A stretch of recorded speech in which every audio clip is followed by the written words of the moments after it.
बांगर की सियासत में 2024 के सियासी दंगल में जिन सीटों पर सबकी निगाह रहेगी उनमें कलायत भी सबसे ऊपर है।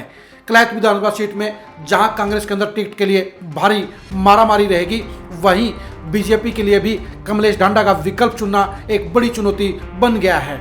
इन दोनों बड़े खेमों के बीच में जहां जेजेपी के लिए कठिन हालात नजर आ रहे हैं, तो वहीं पर चौथे किरदार के तौर पर रामपाल माजरा लगातार खुद को डिसाइडिंग फैक्टर के तौर पर, डिसाइडिंग फेस के तौर पर स्थापित कर रहे हैं।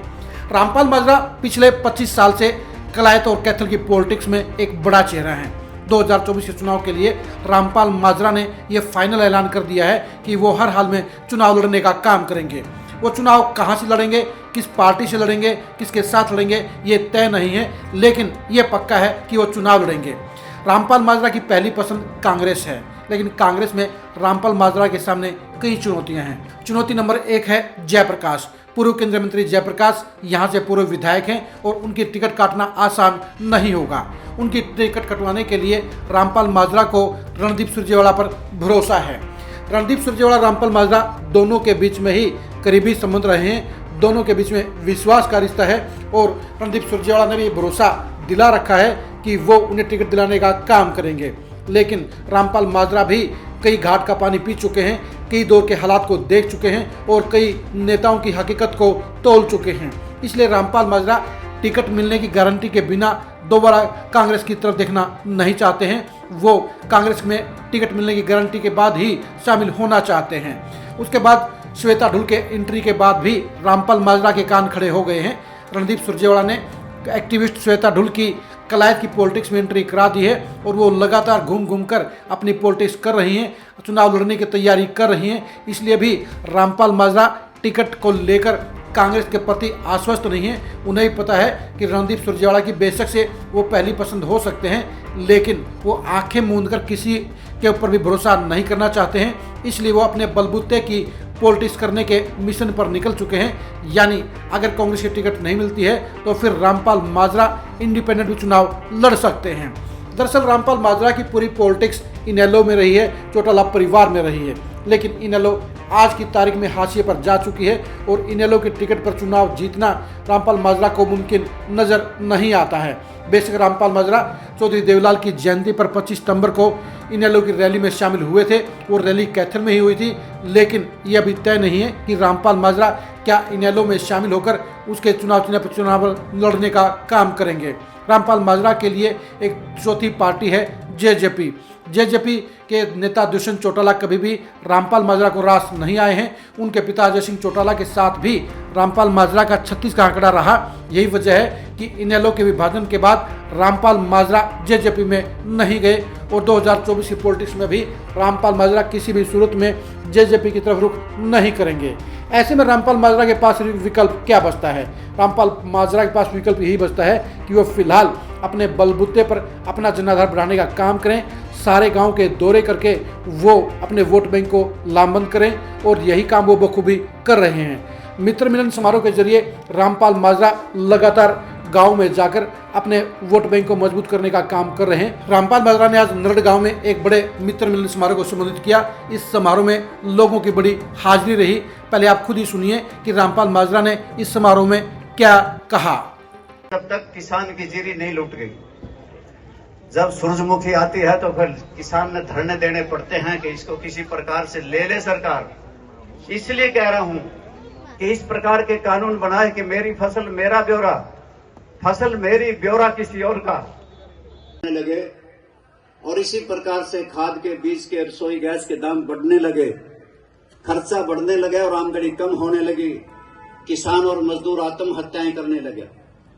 आत्महत्याएं कर रहा किसान जब करा रहा था, सारे रिकॉर्ड तोड़ करके इस सरकार ने अडानी और अंबानी के कहने से 3 कानून इस प्रकार के बनाए।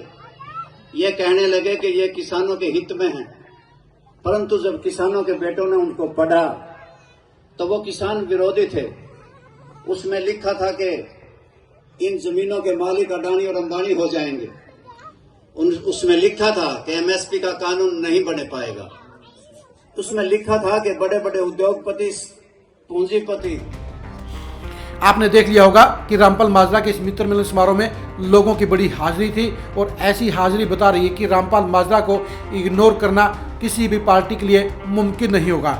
चाहे बीजेपी हो चाहे कांग्रेस हो, सभी का मुकाबला रामपाल माजरा के साथ होगा।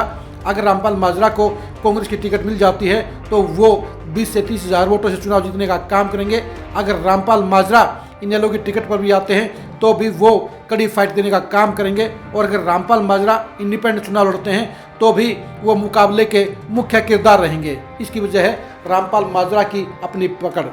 कलायत हल्के में रामपाल माजरा की मजबूत पकड़ है, मजबूत जनाधार है और उनकी अपनी एक सॉलिड टीम है। अपनी टीम के बलबूते पर, अपने संपर्कों के बलबूते पर रामपाल माजरा 2024 के चुनाव में कलायत से विधायक बनना चाहते हैं और इनेलो के कमज़ोर होने और जेजेपी के नेगेटिव पॉलिटिक्स में चले जाने के चलते रामपाल माजरा को ये उम्मीद है कि उनको बड़े संख्या में वोट मिलेंगे और उनके बलबूते पर वो 2024 में इंडिपेंडेंट विधायक बन सकते हैं। यही वजह है कि रामपाल माजरा अब ना कांग्रेस का लोभ कर रहे हैं, ना बीजेपी में जाना चाहते हैं, ना इनेलो की तरफ मुंह कर रहे हैं और ना ही जेजेपी के बारे में सोचते हैं। वो सिर्फ अपने बारे में सोच रहे हैं और अपनी सोच के बलबूते पर ही वो 2024 का चुनाव लड़कर विधायक बनना चाहते हैं।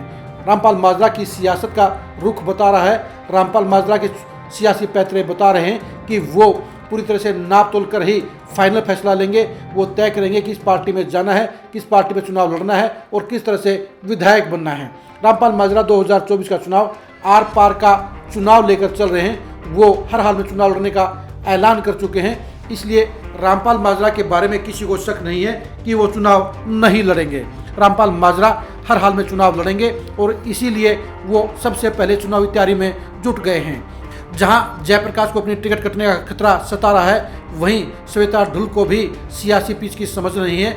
ऐसे में रामपाल माजरा कमलेश ढंडा के विरोध और जनता में नाराजगी के अलावा जेजेपी के प्रति जाट वोटरों में बड़ी नेगेटिविटी को आधार बनाकर 2024 के चुनाव में अपने लिए बेहतरीन संभावनाएं देख रहे हैं। और इस बात में सच्चाई भी है कि कलायत की पॉलिटिक्स में इस समय एक बड़ा खालीपन है। जहां बीजेपी के मंत्री कमलेश ढंडा के खिलाफ लोगों में बड़ी नाराजगी है, वहीं 2024 के चुनाव को लेकर जेजेपी बेहद कमज़ोर नजर आती है। जिस जेजेपी को 2019 के चुनाव में लगभग 35,000 वोट मिले थे, वो 3500 वोट के आसपास भी खड़ी नजर नहीं आती है। यानी इनेलो का वोट बैंक, जेजेपी का जोट वोट बैंक और बीजेपी की महिला मंत्री के प्रति लोगों की नाराजगी कहीं न कहीं रामपाल माजरा के चुनावी संभावनाओं के बेहतरीन भविष्य के बारे में संकेत दे रही है। लेकिन ये भी जरूर है कि रामपाल माजरा के लिए टिकट भी बेहद महत्वपूर्ण रहेगी। टिकट के बलबूते पर काफ़ी संख्या में वोट कैंडिडेट को मिल जाते हैं। पार्टी का चुनाव निशान भी अपने साथ वोट लेकर आता है। अब देखने की बात यह है कि 2024 में रामपाल माजरा किस पार्टी के टिकट पर चुनाव लड़ने का फैसला लेंगे। रामपाल माजरा की सियासत को समझने के लिए आप खरी खरी न्यूज़ के साथ बने रहिए। 2024 के चुनाव में रामपाल माजरा किस पार्टी के टिकट पर चुनाव लड़ेंगे, ये जानने के लिए भी आप खरी खरी न्यूज़ के साथ बने रहिए। 2024 में रामपाल माजरा के आर पार के चुनावी संग्राम को जानने के लिए भी आप खरी खरी न्यूज़ के साथ बने रहिए। आप हमारे फेसबुक पेज को फॉलो कीजिए, आप हमारे यूट्यूब चैनल को सब्सक्राइब कीजिए। नमस्कार।